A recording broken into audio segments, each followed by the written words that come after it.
We're here outside of the Tufts Administration Building, which used to be part of the Grafton State Hospital. The Grafton State Hospital was constructed and opened in 1901 and was closed in 1973. It was built as a supplement for the Worcester State Hospital, as it was overcrowded with patients. The Grafton State Hospital was almost in the middle of nowhere, housing the most deadly and dangerous criminals and mentally ill patients who came from the Worcester State Hospital. The hospital had a series of complicated tunnels underground so that the patients could be easily moved from one building to the other without being seen by the public. The outside of the building was beautiful, but what was going on inside of the building was not. People were convinced that this place was peaceful and nice, so many had no issue with sending their loved ones there. People working at the Grafton State Hospital were killing the patients by experimenting on them if they didn't have anyone visiting after a certain period of time. When these innocent people were killed, they were often buried next to a well so that no one suspected there would be bodies around an area used as a water supply.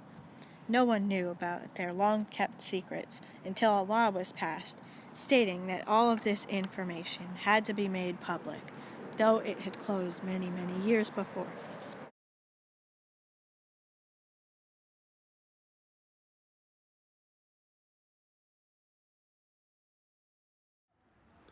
We just arrived at the water tower. There's a lot of graffiti, but it's still beautiful. Like the inside.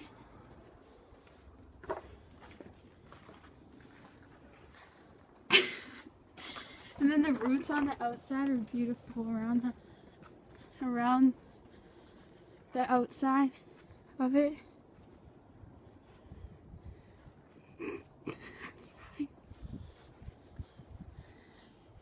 And then all the American flags.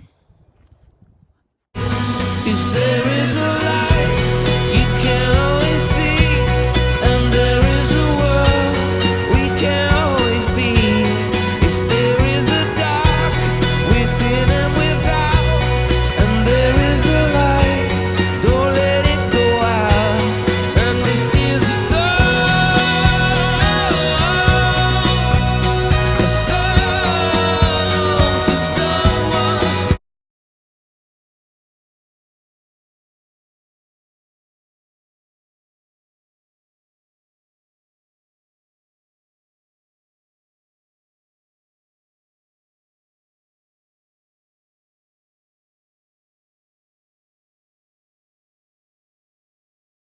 This is a stone where one of the many patients were buried.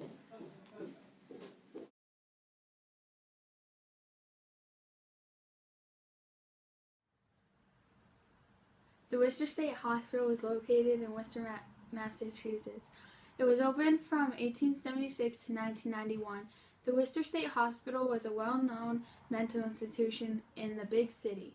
It soon became overcrowded with 164 patients during the first year of opening. It was the first of its kind in the state during the time it opened. Many people didn't want the hospital there because the residents were worried about patients escaping and harming people because it was such a big city.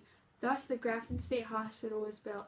It wasn't torn down until about 2009, and it decayed and sat vacant for 18 years straight.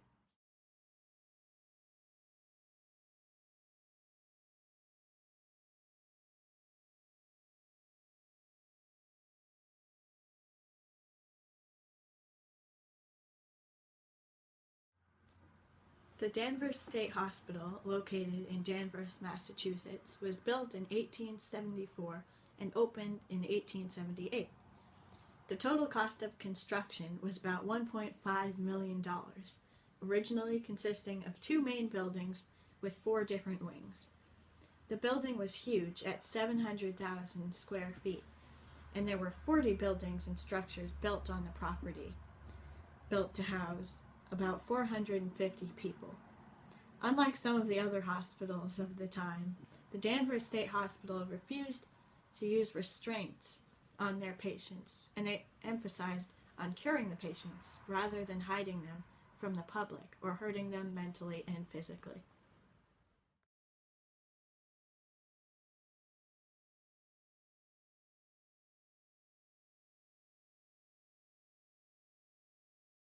Medfield. The Medfield State Hospital and Cemetery is located in Medfield, Massachusetts.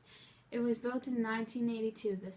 This hospital also had a cemetery which is still open today, though the hospital closed in 2003. Some of the buildings still remain, but the carriage house and laundry building were torn down in 2013. The hospital had about 60 buildings and housed more than 2,000 patients at its most crowded state. To this day, anyone is allowed to go look at the buildings. Though they are closed off inside, people can still explore the outside and look into some of the buildings during the daytime. There are signs posted throughout the buildings because of the conditions they are in today, which are extremely unsafe for health and safety in general.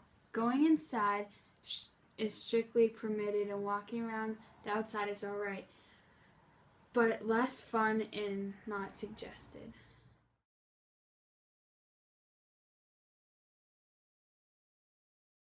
The Ladd School was located in Exeter, Rhode Island. Operating from 1908 to 1993, the Ladd School was founded by Dr. Joseph H. Ladd. The school was used for the feebly minded children in the area of Rhode Island. The children who attended the school were put into extremely crowded conditions and had punishments which were more than unreasonable. For example, they were put in straitjackets, and some boys were forced to wear dresses outside and in front of other children. Some of the children even had to sleep on the floor because it was often so overcrowded, and the living conditions seemed to get worse over time.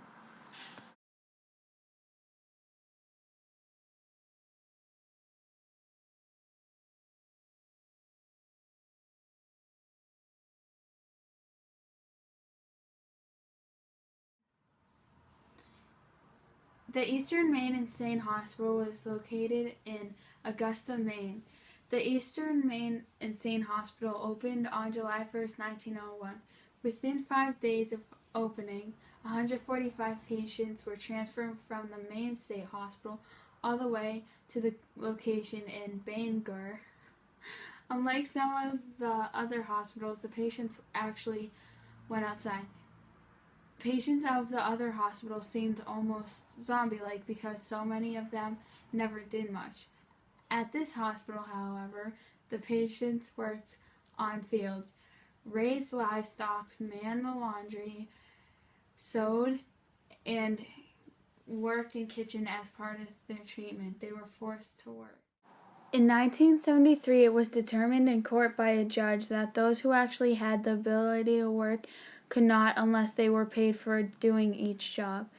There were approximately 300 patients through much of the 1980s. Treatment for patients ranged from a family-type care in early 1900s to hydrotherapy and electrical therapy, which was actively used during the 1930s. Not many patients received much treatment for their illness, though people started to seem better during the 1950s once treatments became available to cure some patients.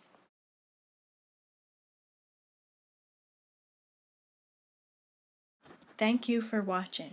We had a lot of fun researching all these asylums.